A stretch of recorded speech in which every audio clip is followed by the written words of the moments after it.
บ่ขออนุญาตนำเป็นดิ้งปีนต้นไม้แล้วบาดนี้เนาะเฮ็ดข้างนอกบ่โอ้เบิ่งเถอะโอ้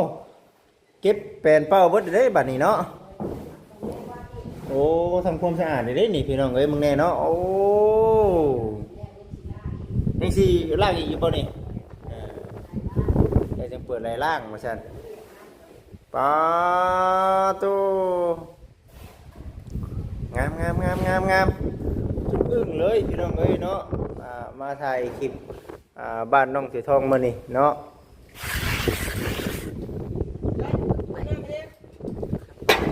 เปิดน้ำแน่น้องจ้อยได้ยินบ่ไม่ได้ยินนะฮะ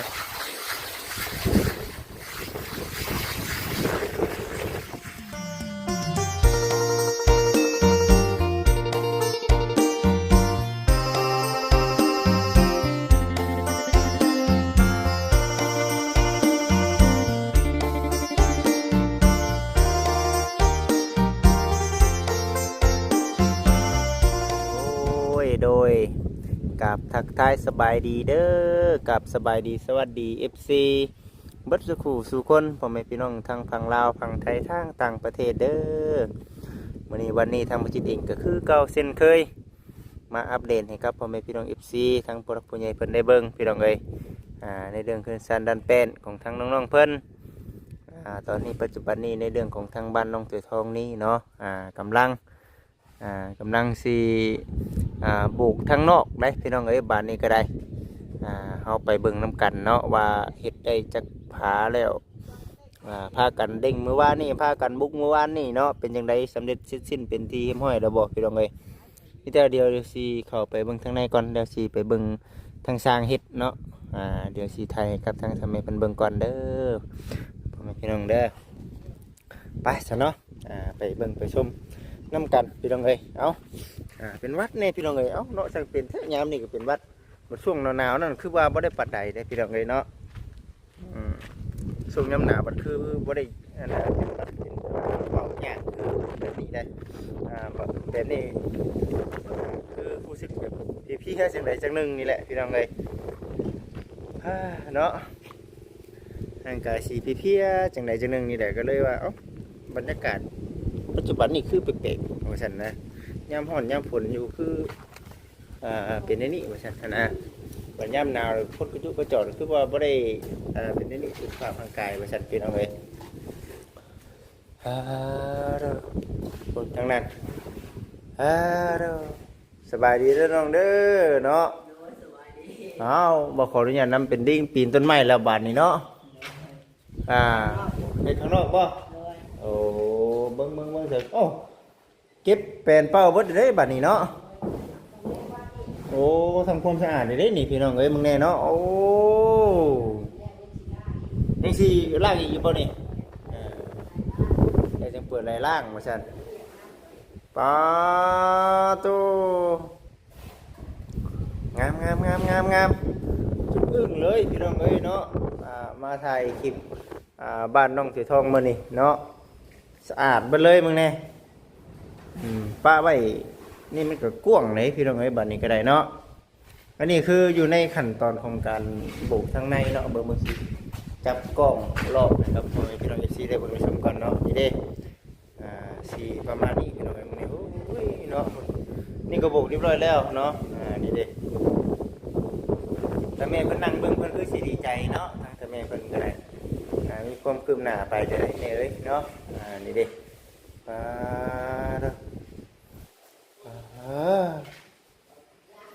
ปึ๊บโอ้ยขัดดีบานนี่เนาะงามปุ่นพี่น้องเลย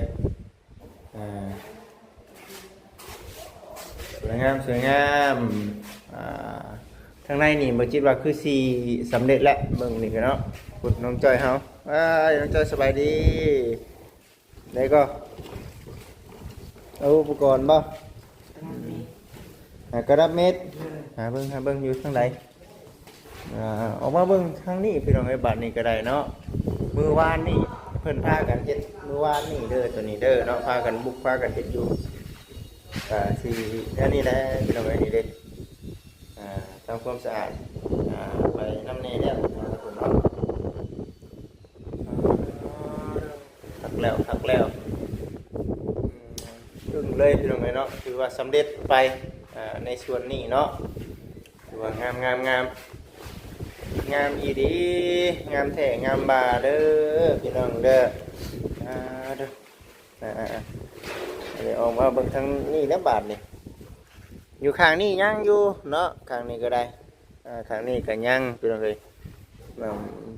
จากที่เบิ่งคือสิเป็นอยู่ข้างนั้นแล้วก็ข้างนั้นเบิ่งก็ได้เนาะมาจิตสีมาให้ครับพ่อแม่พี่น้อง FC ได้เบิ่งได้ชมปูนเฮายังซำนี้เนาะบ่พอหรอกพี่น้องเอ้ยเนาะบ่พอหรอกปูนเฮา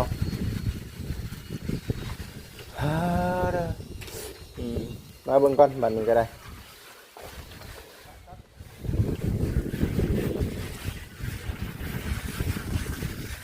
โอ้ธรรมดาได้พี่น้องเอ้ยเนาะปั่นกันโดดนี่เนาะคุณจัดการเองเลยลงมือเองเลยพี่ชัน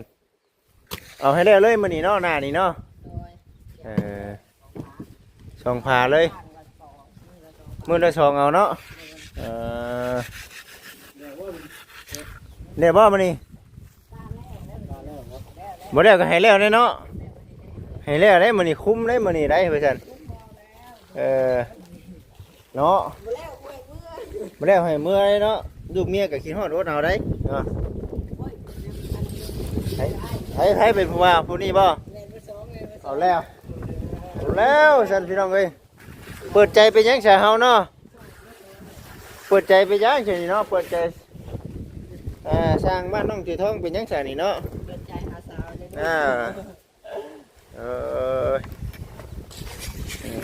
ชุบเห็นว่าชอบจะมาคิดฮอดลูกคิดเมียก็หนาวเถอะบัดบุญจะมีเมียเนาะยังสิแต่งอยู่บ่จับเดียมมาเลย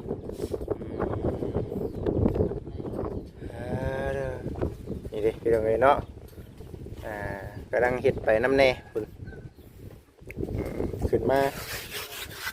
อยู่น้ำน่องเพิ่นมาเลยขึ้นบนสูงก่อน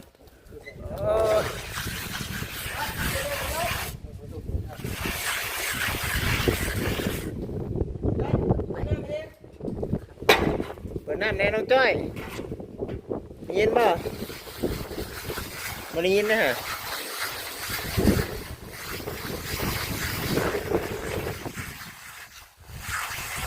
คัดเนาะคัดให้มันละเอียดนะตัวมันแตก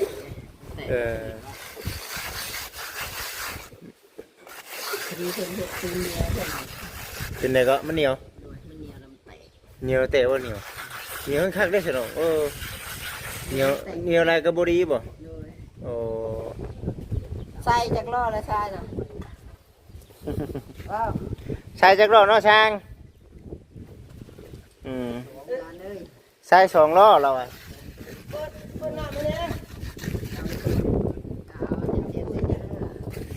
มันจังบ่นั่นบ่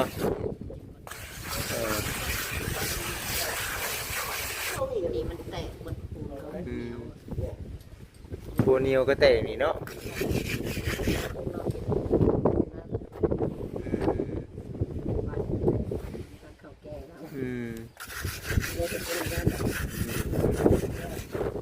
เดี๋ยวไปนำสิโอ้ในเรื่องการให้เพื่อนนี่เขาผสมปูนบ่ได้กับบ่ได้เนาะตอนก็ขึ้นมางามปูนบ่เกี่ยงบ่ได้ไปได้เนาะโอ้มันเหนียวเลยเอาคอยลูกเอากันแต่ว่าถ้าทำไม่คอยแล้วมันผิดมันแตกบัดนี้ดิโอ้นั่นไหนเพราะว่าเจ้าต้องใส่หน้าเข่งตัวเองแล้วเปิดน้ำนี่แม่นบ่ยันว่าเสียหรอกเนาะโอ้ยประชันหน้าเข่งตัวเองเลยนี่ประชันมาแล้วบ่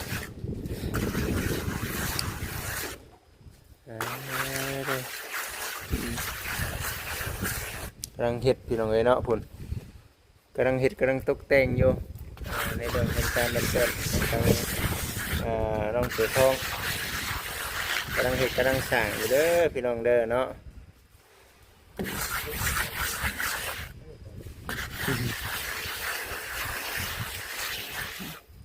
ขีดไว้ดิมันเตะมันบ่เตะขีดไว้เนาะแข็งเนี่ยน่ะเนาะแข็ง ตอนนี้แข็งเลยลงคลองหมด อืมคืนน้ำเนาะเพิ่นนี่ก็ได้เนาะคงสิสิใจอืม ปั่นปลาไว้ตอนนี้เสียสบาย เป็นบ่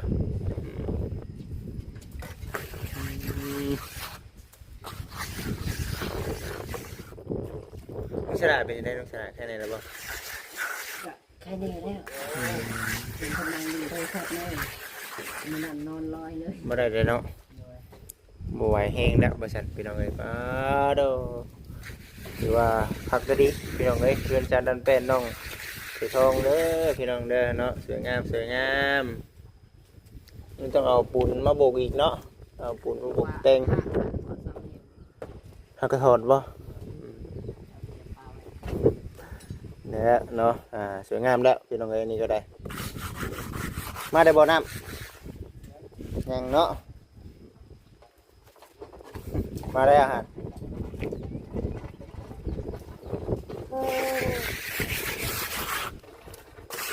ไปเนาะลุยน้องพลอยดิเมื่อบ้านบ่เออเมื่อบ้านสิแล้ว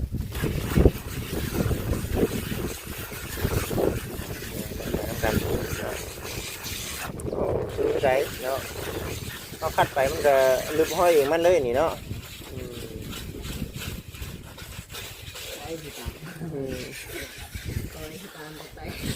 ไปเนาะ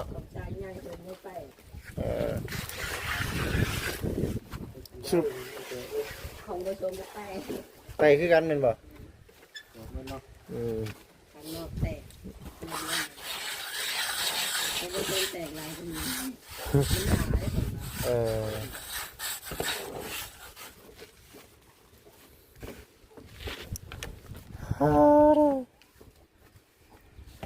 สิได้ยามให้ยามนายามผ้ายามผุดนี่เนาะเดี๋ยวไปทางไหนก็เขียวแล้วบาดนี่ได้อยู่เขียวชะอุ่มแล้วพี่น้องเลยเนาะเมื่อยอยู่ว่าสร้างเห็นหน้านี่เมื่อยอยู่เนาะสิฮอดยามหน้าอีกแล้ววะให้ปิดได้บ่น่ะน้ำเบิดได้บ่เบิดเลยโอ้มาแล้ว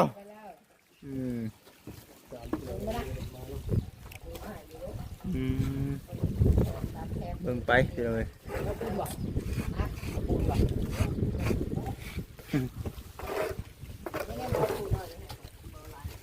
เบิ่งไปทำกันพี่น้องเลยเนาะพูนถ่ายใช่ไหมให้กับผมพี่น้องที่ได้เบิ่งได้ชมถือว่า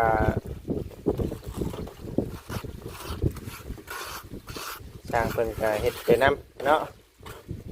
มื้อนี้รับประกันมานี่เนาะแล้วแน่นอนโย่เนาะเอาได้เนาะในไหนสิบ่ได้ว่าซั่น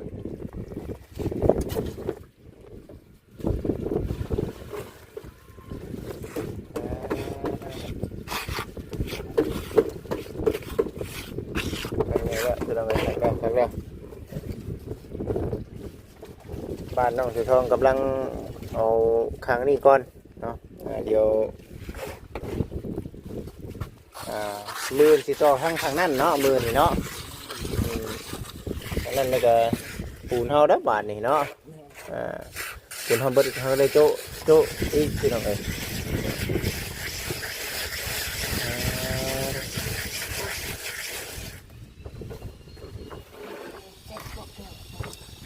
ระวังเนาะ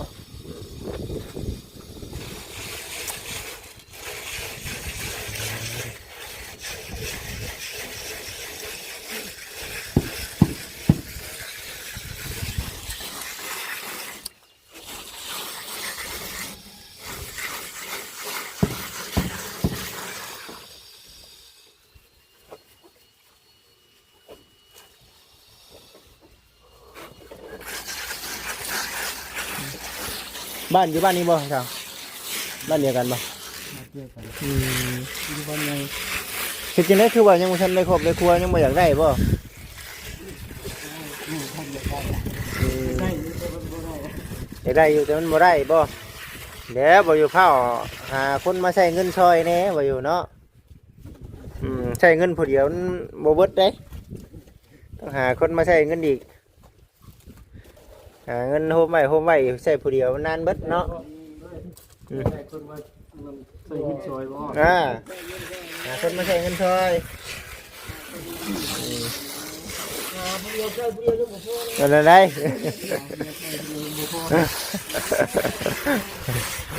เยอะเนาะ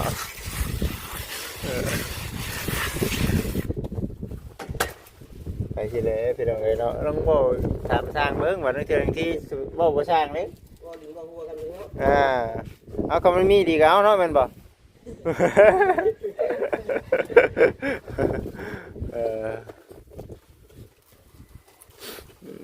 บ้ายังก็เจ้าน่ะฮะเบาตาลโอ้เบาตาลเด้อพี่น้องเด้อเนาะFC บ่จิตหลายคนอยู่ดอกเนาะผู้ที่ว่ายังบ่ทันได้ครอบได้ครัวก็ได้ต้องมีหลายจักคนไป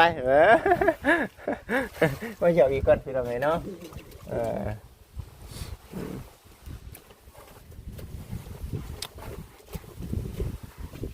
อยู่กับไผซะ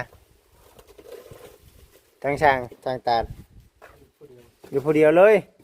เสร็จบาดนี้เนาะ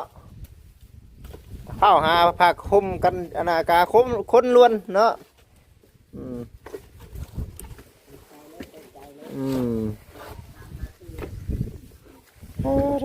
ว่าไปก่อนพี่น้องไงเนาะเมื่อยได้ก็ตะกี้นะเนาะมันจังแตกไปฉันน้องบอกประโยคหัวอารมณ์ดีใช่ว่าปูนบ่แตกไปจักไปฉันนะ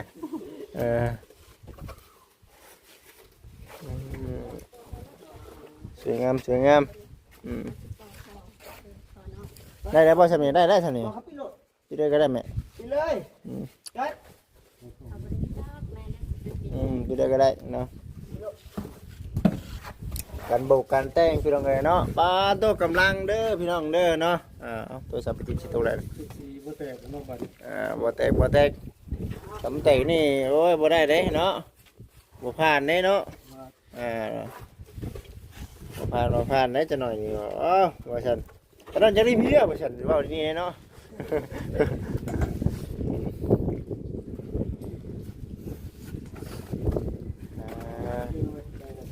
ไปแล้วคักเลยงามแล้ว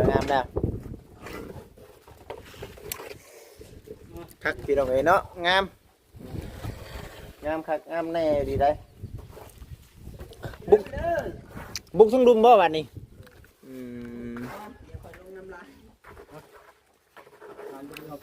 กล้าได้บ่บัดนี้ฝาแบบนี้ประมาณจักชอบนี่เบิดทั้งสองฝานี่4ป่ะประมาณ4ชอบบ่นี่เพิ่นไปได้2หรือ3บ่ตัว3 2ยังบ่เบิดการคนผสมยังบ่สมบูรณ์กันเอาไว้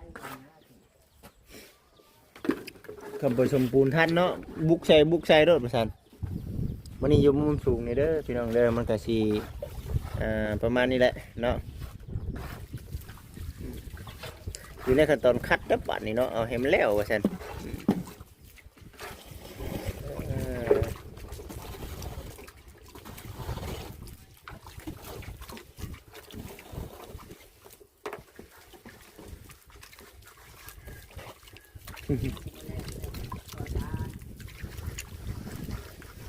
แล้วต้องแล้วแน่นอนช่างเพิ่นเก่งแน่นอนเนาะย่องก่อนเนาะย่องได้ช่างแรกขอให้น้องเกียรติคนเดียวเนาะคอยอยู่กับพี่มันเอาแบบคอยใช้ดอกไฟไปเห็น เติมดอกไฟได้แม่นบ่ แล้วก็ขึ้นเต็มเลยคอยแต่งเลยคอยไป ขึ้นเต็มบ่ขึ้นเต็มให้เนาะคัดเขาแต่งเองบ่ซั่นน้องว่าเป็นยังไงเนาะ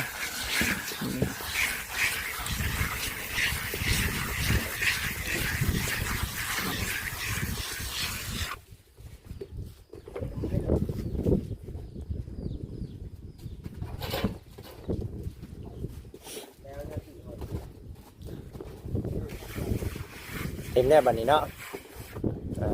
นี่เลยเป็นเอาใส่วางพวกนี้มันยังไม่เต็มเลย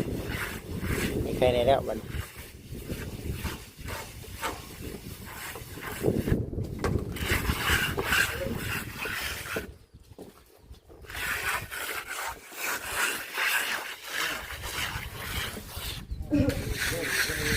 บุกเนาะลุย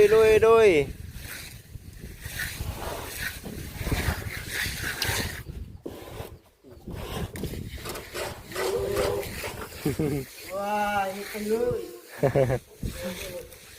ต้องมีดี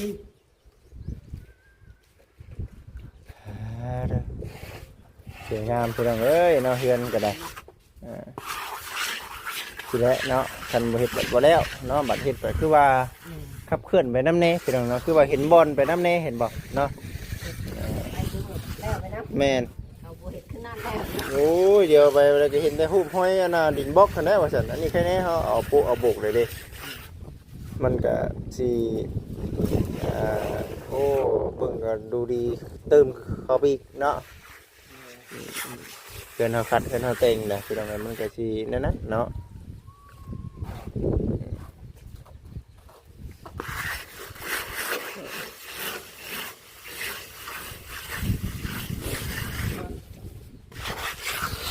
จุดจ้าดเนาะเดี๋ยวไว้ผักปัญญัง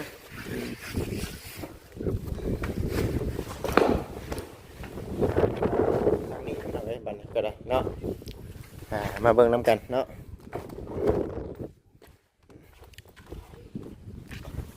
ชายเฮานี่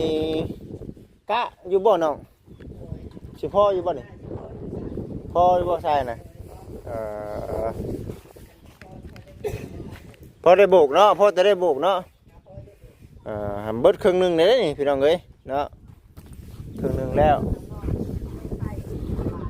ทั้งนอกสิบหลายคือทั้งในปานไหนเนาะบางเบิ้งสันเนาะมันอยู่ในขั้นตอนของการโบกอันน่าสำเร็จก็ถือว่าโอเคแล้วล่ะพี่น้องเอ้ยเนาะเบิ่งไปน้ำกันเงาๆให้จะบุษีได้เบิ่งในชมกันสร้างบรรจัดการเอง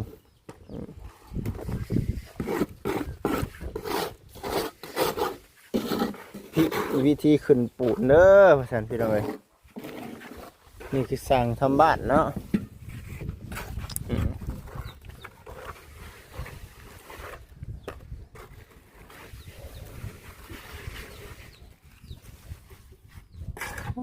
หักเนาะลำเลเบิ่ง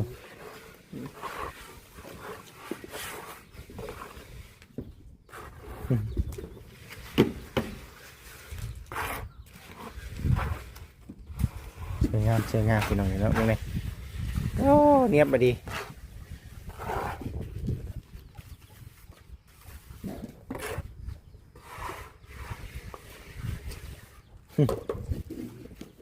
สวยงามเด้อพี่น้องเด้อเนาะสวยงามเอาให้ได้มื้อนี้ได้เนาะ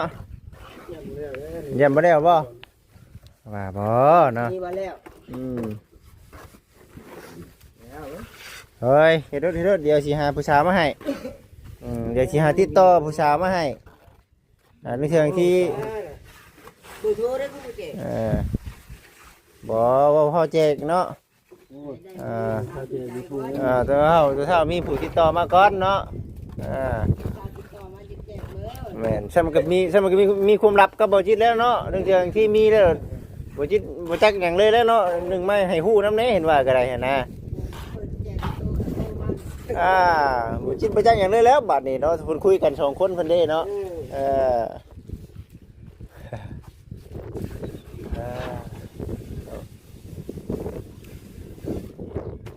เบิ่งไปกันพี่น้องเอ้ยเนาะ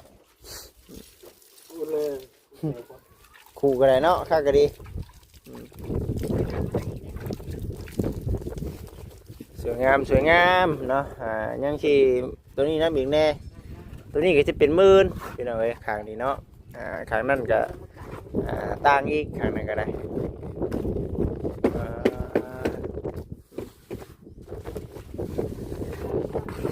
เมื่อยอยู่บ่ช่างเมื่อยอยู่บ่เอาไรเนาะ ผู้เฮายืนเบิ่งคือบ่ได้เมื่อยปานใดนะอันนี้เนาะ ธรรมดาเนาะเฮาคัดเนาะเราคัดแขนนี่เนาะปวดบ่ได้แขนนี่เนาะเฮาคัดมันเนาะแม่นบ่สวยงามพี่น้องเอ้ยวันนี้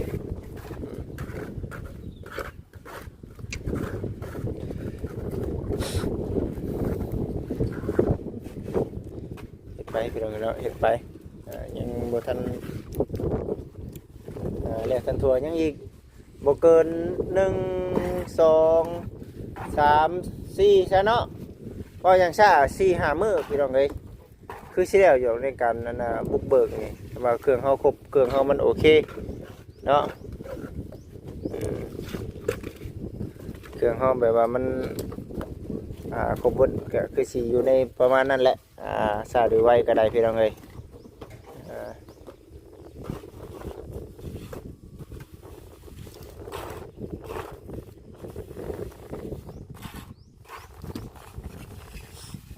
เขาท่าคือพี่น้องเอ้ยถ้าสันเดียวบ่จิตเองมีแนวเอามาให้น้องสลาเดี๋ยวสิเอาของมาให้น้องเพิ่นก่อนเด็กก็ยังสิมาอัปเดตให้กับ FC ได้บ่ชมอยู่ดอกว่าน้องเพิ่นก็บ่สบายพี่น้องเอ้ยเนาะปกติน้องเพิ่นเนาะมีแต่ว่าเดี๋ยวสิถ่ายน้องถือทองนี่แหละให้กับพ่อแม่พี่น้อง FC ได้เบิ่งได้ชมเนาะสังเกตก็พากันบุกพากันเฮ็ดอยู่ทางนั้นก็ได้โอเคพี่น้องเอ้ยคลิปนี้ก็ได้จบคลิปไปก่อนเด้อพี่น้องเด้อสบายดีพี่น้องเอ้ย